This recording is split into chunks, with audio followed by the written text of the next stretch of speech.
അമ്മയുടെ ഉദരത്തിൽ 2 കുഞ്ഞുങ്ങൾ സംസാരിക്കുകയാണ്. എടാ, നീ ലൈഫ് ആഫ്റ്റർ ഡെലിവറി വിശ്വസിക്കുന്നുണ്ട്?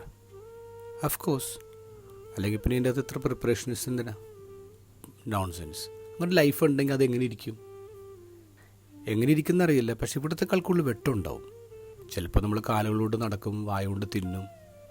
റിഡിക്കുലസ്. എടാ, നമുക്ക് ന്യൂട്രീഷൻസ് കിട്ടുന്നത് പൊക്കിൾ കൂടി ഇത് സയൻറ്റിഫിക്കലി പ്രൂവണാണ്. ആയിരിക്കും, പക്ഷെ പുറത്ത് ഒരു പക്ഷേ ഈ ഫിസിക്കൽ കോഡിൻ്റെ ആവശ്യമില്ലെങ്കിലോ? ശരി, അങ്ങനെയാണെങ്കിൽ ഇവിടെ നിന്ന് പോയാരെങ്കിലും തിരിച്ചു വന്നിട്ടുണ്ടോ? ഇല്ല. എന്ന് വെച്ചാൽ ഇതെൻ്റാണ്, ഇനി കംപ്ലീറ്റ് ഇരുട്ടാണ്, തീർന്നുമല്ല. പുറത്ത് ഒരമ്മ നമ്മളെ കാത്തിരിക്കുന്നുണ്ടെങ്കിലോ? അമ്മേ, അതാരാ? ഞാനിതുവരെ കണ്ടിട്ടില്ല. എടാ, നമ്മളൊരു പക്ഷേ ചിലപ്പോൾ അമ്മയുടെ ഉള്ളിലായിരിക്കും, നമുക്ക് ചുറ്റും അമ്മയുണ്ടാവും. അമ്മയായിരിക്കും ഈ ലോകം തന്നെ നമുക്കിവിടെ ക്രിയേറ്റ് ചെയ്തിട്ടുള്ളത്. പക്ഷെ ആ അമ്മയെ ഞാൻ കണ്ടിട്ടില്ല. എടാ, ഞാനിങ്ങനെ കണ്ണടച്ചിരിക്കുമ്പോൾ അമ്മയുടെ പ്രസൻസ് എനിക്ക് ഫീൽ ചെയ്യാറുണ്ട്. ചിലപ്പോഴൊക്കെ അമ്മ എന്നെ ഇങ്ങനെ മുകളിൽ നിന്ന് വിളിക്കുന്നവരെയൊക്കെ തോന്നും. ഇന്നത്തെ ഗോസ്പലിൽ നമ്മൾ കാണുന്നത് ഒരു ഒഴിഞ്ഞ കല്ലറയും 3 പേരുടെ പ്രതികരണമാണ്. മഗ്ദലേന മറിയം ഏറ്റവും ആദ്യം കല്ലറയിലെത്തുന്നു, കല്ലുരുട്ടി മാറ്റത് കണ്ടു.